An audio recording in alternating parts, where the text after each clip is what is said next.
It's hump day, isn't it? It's hump day, and it's nearly knocking off time. So that's great. That means we've done it. We've got through the worst part of the week. Thank goodness. We can have a nice cup of tea. Me and my guest Tommy here today. We've both got a decent sized cup of tea. That's the way to kick into the middle of the week before we go down the pub and have a pint. That's it, mate. You got to line the stomach. We'll be back to talk about Tommy and his music just after this.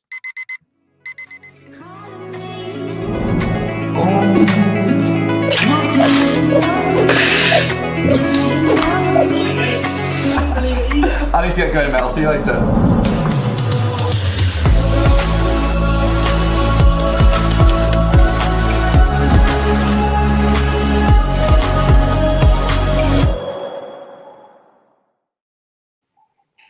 So I was just explaining to Tommy before we had that little break that I started these about a year ago.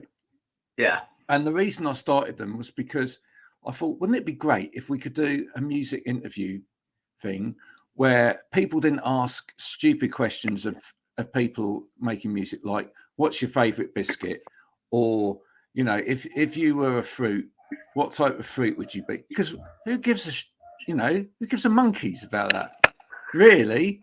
So I thought here's the premise for this. Many moons ago, I know I'm talking quite a long time because I'm quite old now.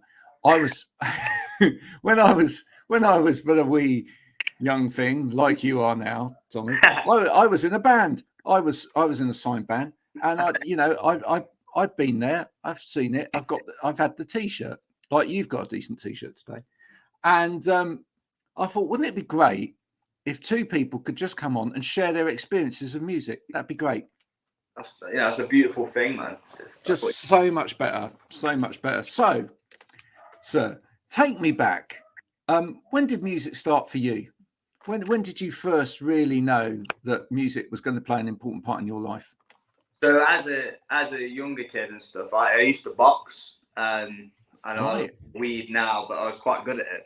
But my dad took me to boxing to kind of build my confidence. I used to get a bit of stick at school and stuff. But I guess, well, the first introduction to music was actually before this, actually. When I was about 7 years old, I was on like a family holiday, and I don't know why, I was just watching the telly, and some footage came up of the Beatles playing. And it was so instant like that. Like, it sounds a little bit cheesy, but it was I kind of was mesmerized by the clothes and the music that they were making, or made, sorry. Can you remember what sort of period of Beatles that was? It was the early stuff. So the early 60s. It was Love Me Do and that sort of thing. Yeah, and the matching suits, and that's kind of where my love of clothes and music came at the same time. But I was just a fan, I guess, and I still am. As you see, there's a George Harrison picture here. Lovely, very nice. But about 7 years old, and I used to go to in that school they did non-uniform day and stuff like that. I'd go in a suit, and I would get stick for it, but I didn't care. You were like, "Don't you know who this is?" Yeah, I am the four Beatles. Yeah, and they're like, "No, bang." Excellent. That was just for dinner ladies, man. But and then I got quite good at boxing, but it wasn't something I really wanted to do. And a few of my friends were on the school bus on the way home, and they started talking about putting a band together. And I don't know why, I just instantly threw myself in the conversation. I was like, I'll be the singer. I'd never sang before, ever, never even picked up an instrument. And it just happened then, really. So I was about 15 when that happened. So it's coming up to 10 years now. That's a great age to get into a band, etc. It's the camaraderie at that point, isn't it? As much as anything else, and the sort of, being in a club. Yeah. Really, with a group of other people. Yeah, that's it. Were you a wordsmith? I mean, you said you never sang, etc. But I mean, if they were all playing instruments, etc., were you the sort that wrote words and thought, do you know what I mean? I could actually put words to this. Not before, but as soon as I kind of started hearing, someone playing a guitar with no words, it would just come. I was like, I don't know.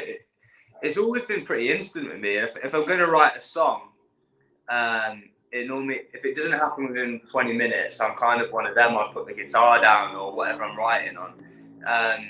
But yeah, like I just found I was reacting to this people playing in a room or playing their guitar or myself playing the guitar. I kind of react and words come out and, you know, they kind of make sense. Do you know what I mean? And I start thinking about what they're about and stuff. But yeah, but now I do write like little poems, or if I find a sentence I like or a saying, it's all written down in my notes on my phone.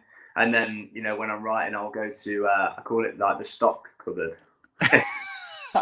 You just hope your phone doesn't get lost or cracked or whatever else. I dropped it in a puddle the other day and I was very scared, but it was all right.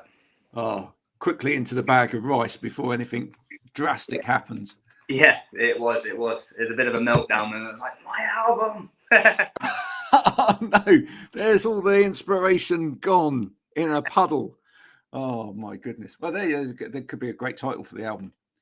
Gone in a puddle. Gone in a puddle. You know, something like that. But yeah, so when you got this group together, what were you listening to then at that sort of time, at age 15, etc.? I mean, so obviously the Beatles. I really liked my indie music and stuff like that, like Oasis and Kasabian, all the obvious ones at that time anyway. And that was all I really did listen to. Like now, I listen to a lot of soul music and a lot of hip hop and jazz, all kinds of stuff. Really, even I don't really like heavy metal, but I can stomach some of it. But yeah, at that time when I started, it was just like guitar-based bands, a very 90s thing going on. But, you know, you got to start somewhere, and you know, and it worked, and it got me to this point. So yeah, there was a real swagger about those bands, though, wasn't there, at that period? Yeah, I kind of like that as well, like with the clothes and the kind of there was something that I was drawn to with that kind of swagger and self-belief and confidence. I really, you know, it blew my mind, and I was like, I love that. Yeah. I mean, you talk about people like Liam Gallagher and Tom Megan, etc. I mean, you know, that at the front of the stage, giving it something like that, you know. Yeah. So something, is that something you aspired to? Is that something you wanted to? Yeah. So I've actually met Liam Gallagher a few times, and I'm friends with Tom. But when I met Liam, was actually the first gig I ever went to. It was a BDI concert, and I think I was about 14. And he gave me he come outside to like see the fans and stuff, and I was just like mesmerized. And he kind of walked straight up to me as a young spotty little kid, and he gave me his like silk scarf. I've got it in the bedroom upstairs. Wow. And that for me, like that was the first gig I ever went to. I never knew what to expect, but I loved it. And the crowd were really rowdy and stuff. But yeah, no, it's beautiful, man. And like I met him quite recently, and I told him that story, and I was like, I have no idea who you are, mate. Anyway. But did he actually have any idea who he was at the time either? Probably I not. mean, that's the thing. You never know, really, with someone like Liam. he probably can't remember anything from then. Oh, so the band. What was the band's name back then? So my first ever band was called Casino Empire. I hated that name. I still don't like it. But, yeah, it was great, man. I did a lot of learning with that. And what was it? What was the bit that you didn't like? The casino or the empire? Or just it sounded like two things that you would go to at the weekend: the casino or the empire, and someone had stuck those two together. I don't know whose idea was it, but they're definitely not in the band now. No. It could have been Hollywood Bowl McDonald's, you know. See, that's a good name. Imagine if a band from London was called that, and they were doing some avant-garde stuff. It'd be massive. It's like one of them things now. It'd be huge. That would keep that. That's keeping it. Just that name. I was just a bit like, whoa. But yeah, we were awful, but it was great. Do you know what I mean? And we actually did. To be fair, the recordings that we did do. We recorded a song called She Loves. It was just like a rip-off of Stone Roses and Kasabian, but it was beautiful because it was our first song. Yeah. yeah, you know, there were fun times, man. And then the same people, same band, we turned into a band called Arcades. Yeah. And that did quite well. We played like the Isle of Wight Festival and Why Not. Did some touring. We went over to Europe and we did shows over there. You know, we had some, you know, really good times and some very highs, and we had some lows as well. Like my best friend that I started the music with at 15 actually passed away on our first ever tour of a heart attack. Oh my word! And it, like, obviously that would rock you. How old were we? 20 years old, and it was a week before his 21st birthday and 2 weeks before mine. So, and me and him, we were obsessed with music, and obviously you know, ever since that kind of happened, I was like, I 100% believe that this is something that I want to do, and I believe it's right for me to do it. So, like, since that, it's kind of just really spurred me on to just keep at it. You know what I mean? Like, because you do have, you know, creative people have a lot of dips and stuff, and I'm very guilty of that. I have a lot of low moments, but I have a lot of highs, and I kind of, you know, I always remind myself of that, and I always remind myself that, you know, this is the right thing for me to do as a person. Do you know what I mean? And I do it for him as well. Have you written about him?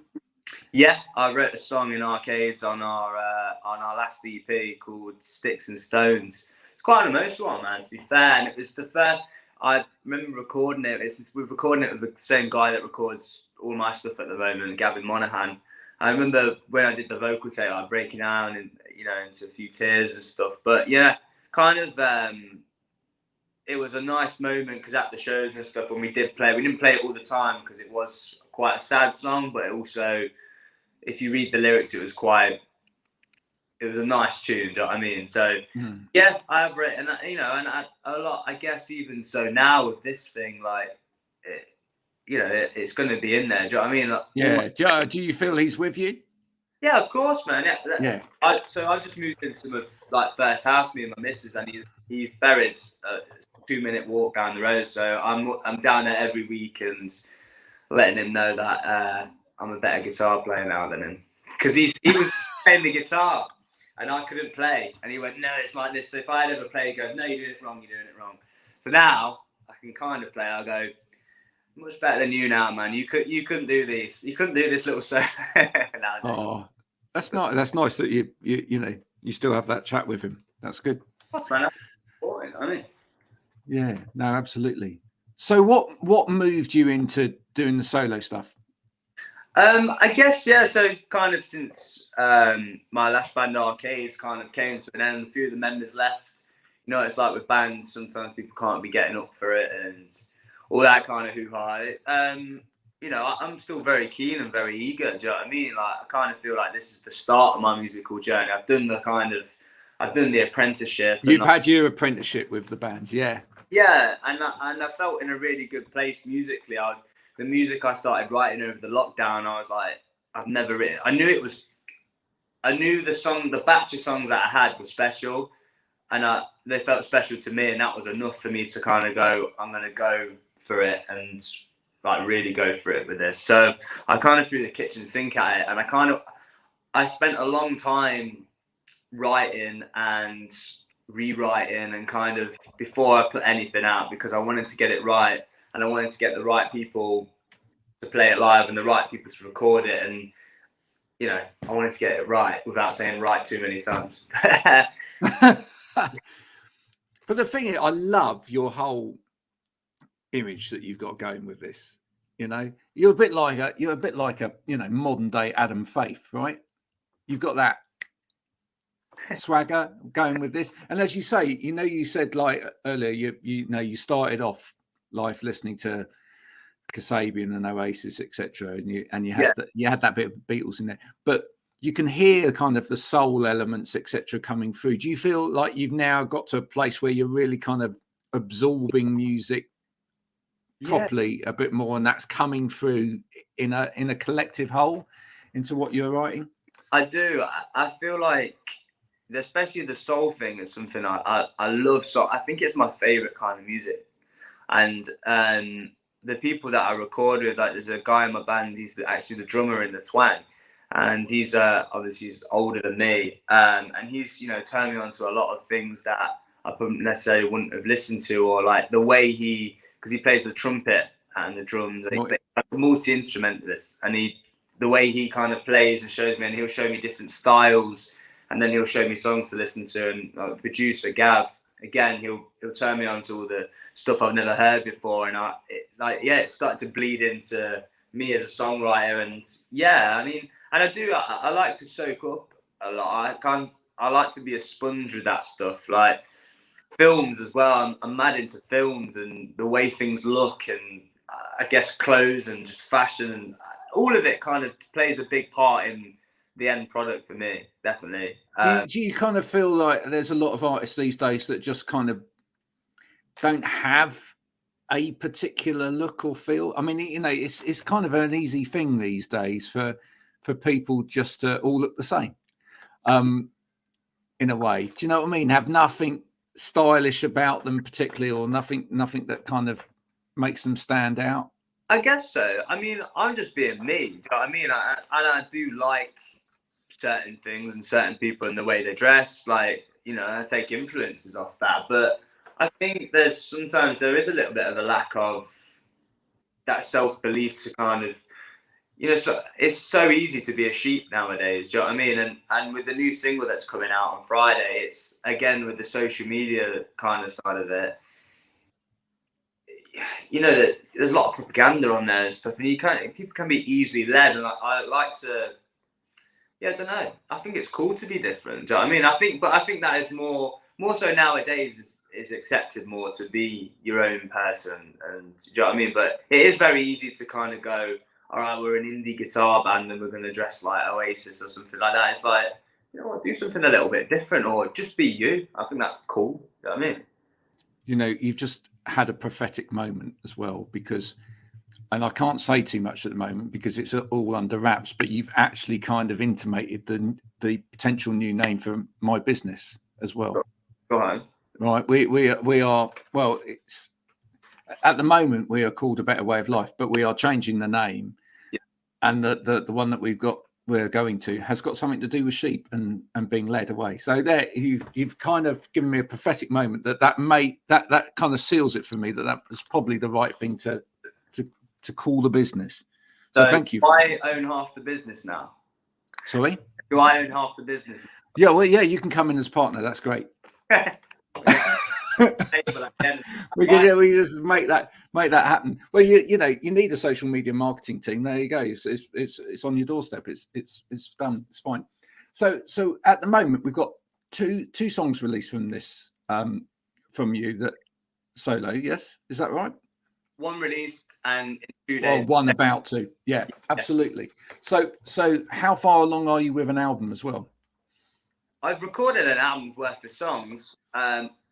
It might not be the first album because I think I've got to get a few more fans yet. But I mean, if I wanted to, I could release. I could release an album worth. Is that not how you want to do it? You want to do it as a set of single releases or EP releases? Does that feel more comfortable to you? I guess. I mean, I used to think about it. I used to think so far ahead I couldn't see what was in front of me, and I kind of been taking each week as it comes with this, because we put out that first. Well, I spent a few months playing on my own acoustic. Did a load of shows. Did a festival called the 110 Above, and this is before any songs were out. And I went to Paris and played all these songs. And I kid you not, when I went to Paris on the second time round, going into the choruses, they were singing it, and it was just like. And then when I put out the first single, I've only got one single, and I've just announced, and it's just sold out. The first hometown show and stuff. So I've kind of been thinking, if that's what happens with one song, let's see where the next one goes. So people might not like it, but I kind of want to think, if it was right to put out an album next week because you just got a number one and someone wants to sign it, then I'm ready to go. But if it means if I've got to put out 10 singles, then an EP, then an album, then I'm happy to do that too. You got to come with me now for a journey. Yeah. I've just realised my phone's about dead, so I've got to get the charger. So let's do this on the move. We'll do it on the move. So, I mean, let's talk about this modern day way of releasing music, because that's something that's always interesting to talk to people about these days. So, you know, do you feel it's a bit of a blessing and a curse in terms of the fact that everything goes straight out to, you know, Spotify or the streaming services? It's instantly out there, but at the same time, you know, your music is instantly accessible and you can reach a wider audience. How do you feel about the whole way that music's absorbed these days? I've kind of only known this the way it is now, but I guess, yeah, it would have been pretty cool if you didn't have to do like social media and stuff, and you could just announce gigs and people come because that's what they do, and you know, people buy your music because, as you know, and a lot, if there's any artists and stuff watching this, you don't earn any money from Spotify, really, do you?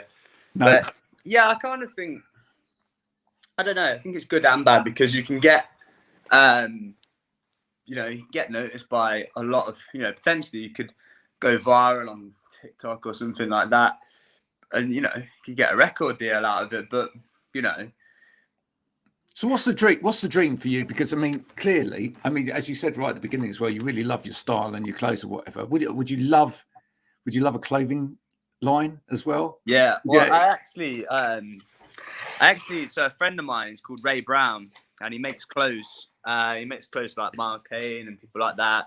And I got in touch with him when I was quite young, actually. And yeah, so I've not had anything from him for a while, but I've designed some of my clothes and stuff that I'd wear on stage. Obviously, he made it and did it not properly, but I was like, yeah, I am really into clothes and fashion. And yeah, I guess, you know, if somebody wanted to wear something that I'd designed, then yeah, I guess so. Yeah. Why not? That's cool. Your own line of suits. Marvelous. That would be. Yeah, that'd be cool, man. Suits. I'd like to go down that road. I've got a couple of suits up here, a couple of like jumpsuits, like one pieces and stuff with big like 70s and flares. And I mean, that's quite cool, man. Why not? That would be wicked. It's my lead guitarist Charlie. He's in the fashion industry, and he used to work for a company called Fix Clothing, and he designed some of their bits. And I think he did help design the new Miles Kane collection and stuff. So like me and him will just, if we're not talking about music, we're talking about clothes. Yeah. Or boxing. So yeah. Boxing gloves with wings on the back. Well, I think it's all there to play for. You know, I'd love to see it. And if you, I mean, look, great name as well, isn't it, Tommy? I mean, you know, nice pair of Tommy shoes, lovely pair of brogues. Yeah, you know, handcrafted, stitched with a little label in it. It's all there. I think, you know, and that's the thing as well. I was talking to someone about that the other day. Is that through this pandemic, what's happened is, like, you know, you can see what's happened is that everybody that's out at work as well, right? Everybody started dressing down. Yeah, right? I did for a bit. And I reckon there'll be a comeback at some point. Maybe you could lead that comeback. You know, we're all to go real hyper smart again. You know? Yeah. I think, well, you know what? I kind of, jogging bottoms, man. Got to get rid of them. I was in them for a while. I just didn't care for a bit because you weren't going out. No one was seeing you. So it's like, why get dressed up? Perhaps you could lead the revolution in terms of caring again, and you know, just self-care and hygiene. Self-care and giving a shit about it, and you know, and whatever else. That would be great. Like create a website called haveashower.com. That would be good on a t-shirt, man. Haveashower.com. Well, I don't know. I don't know whether well, you haven't heard because you haven't seen one of these before, but I have recommended actually to some of the artists before now. Maybe you're the guy to take up the mantle. I know some of the other ones are thinking about it. I said what people really ought to do is when you do a band t-shirt, right, you really ought to promote the fact that people are listening to this on Spotify, because a lot of bands are like, well, you know, we really don't like Spotify, etc., because the artist doesn't get paid, etc. I think it's the wrong way round. Yeah. What you should do is you should have a t-shirt, you on the front, on the back is I listen to Tommy on Spotify. Yeah. But I've bought the t-shirt and given him tenner. So that's a good, actually, I like that. Do you know what I mean? Because that way, it's like, it's fine. I'm fine. I feel guiltless now. I've, I'm listening to his music. I'm not paying for his music. It's all coming through that little box in the corner of the room. But do you know what? I'm giving him a tenner for a t-shirt, so I don't feel so bad anymore. And do you know what? The artist wouldn't. If everybody did that, the artist would feel absolutely fine about it. Minted. Absolutely. Do you know what I mean? Let's all buy the t-shirt, not the album. That's fine. It doesn't matter which way round it is. Doesn't matter. You know, you get the music for free, but you have to buy the t-shirt. That's the way. Well, I think we got like in the first week, like this is starting from scratch, by the way, as well. So it's not many in terms of loads, but it's like in the first week or first couple of days, like 2,000 plays on Spotify. Imagine if that was 2,000 t-shirts, 15 quid or a tenner or whatever you said. You know what I mean? You do the maths. It's a nice little holiday. No, absolutely. Well, actually, some bands are kind of working to that kind of model. No, and it does work. I'm a fan of all sorts of music. Marillion, who have just released their latest album. I think at the weekend it had over 1 million plays on Spotify. Wow. Which is brilliant. It's actually gone into the, even though nobody knows them and nobody likes them anymore, apart from the sort of people like myself. You know, it's actually gone in at midweek at number 2 in the charts, album charts. That's mad. That's brilliant. You know what I mean? Which is fantastic. But there you go. If you go to the website, all the fans not only have bought it on record or whatever, but they're buying the t-shirts as well. But as I say, just imagine that. Just imagine thousands and thousands of t-shirts going out because people have downloaded it.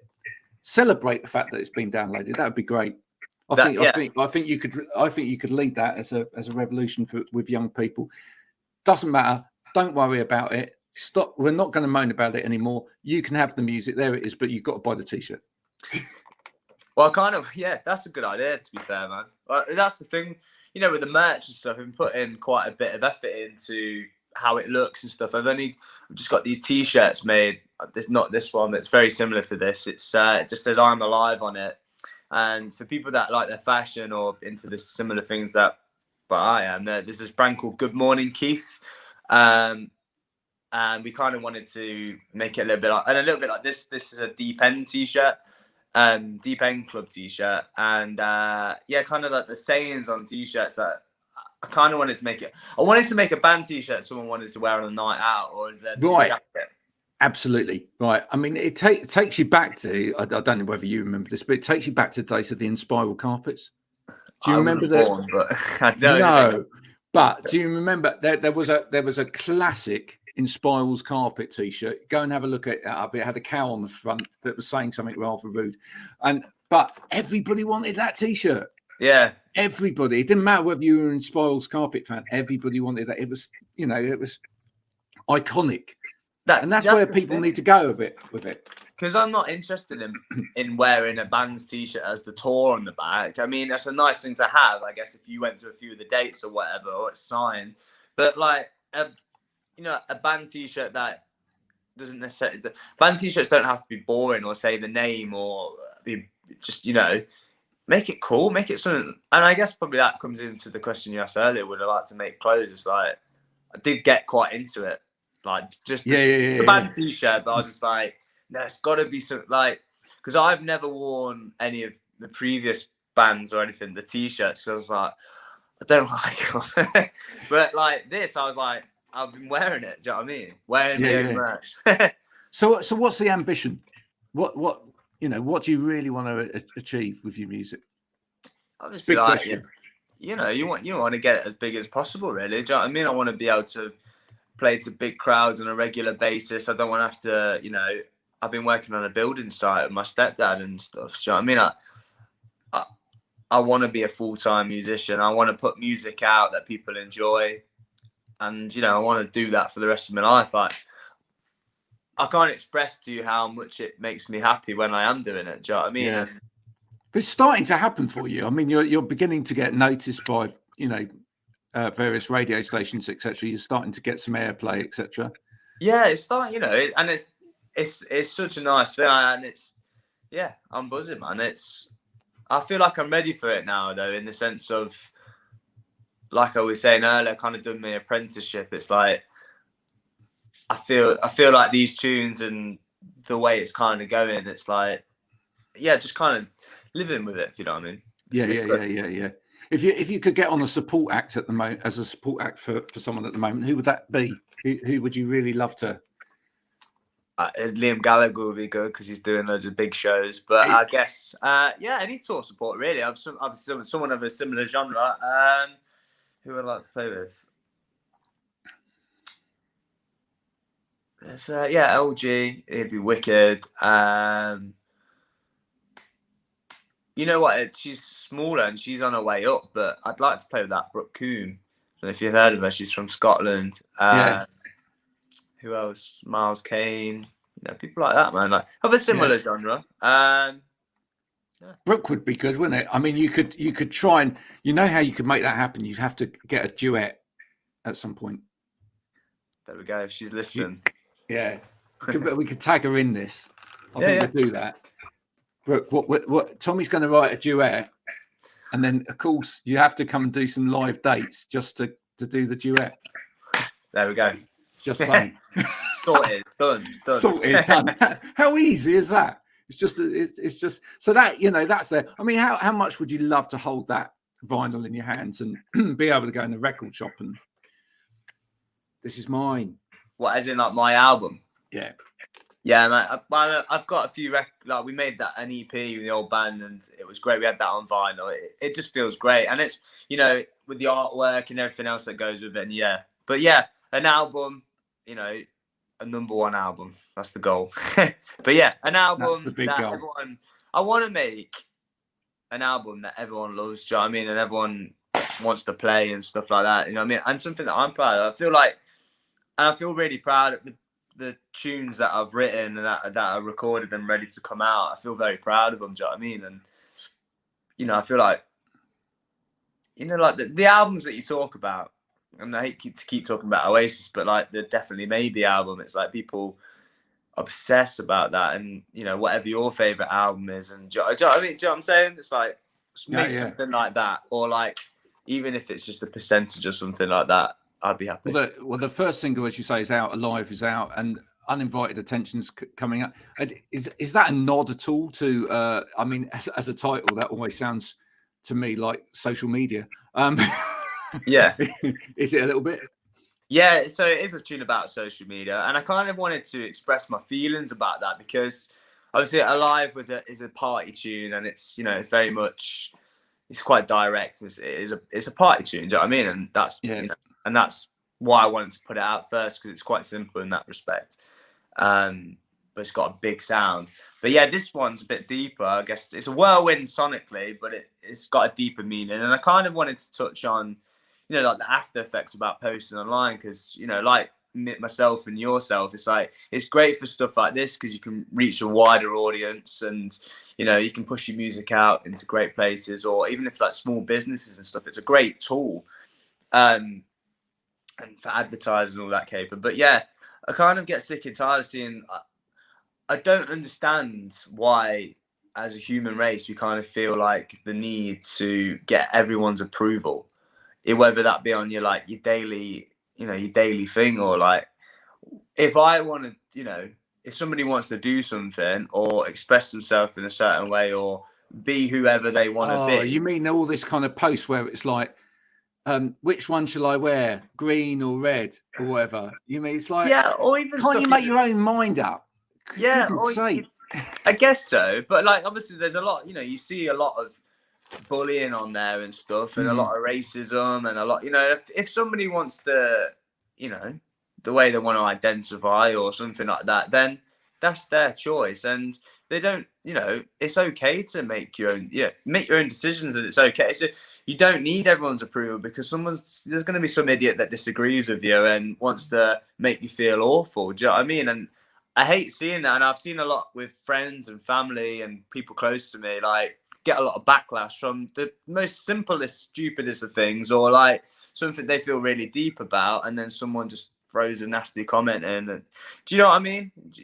I know exactly what you mean. I mean, from my perspective, it's Yeah, it's very difficult, but it's part of the reason why we have a job because it's one of the reasons we do social media for a lot of clients because but I think that's a great thing. Do you know what I mean? I'm on it all the time because you have to be. It's a great, like I said, it's a great tool, but the online world can be a dark place, and I think it's kind of the chorus line in Uninvited Attention says, "Don't put it out if you're not a true survivor," and I think that would look good on a t-shirt.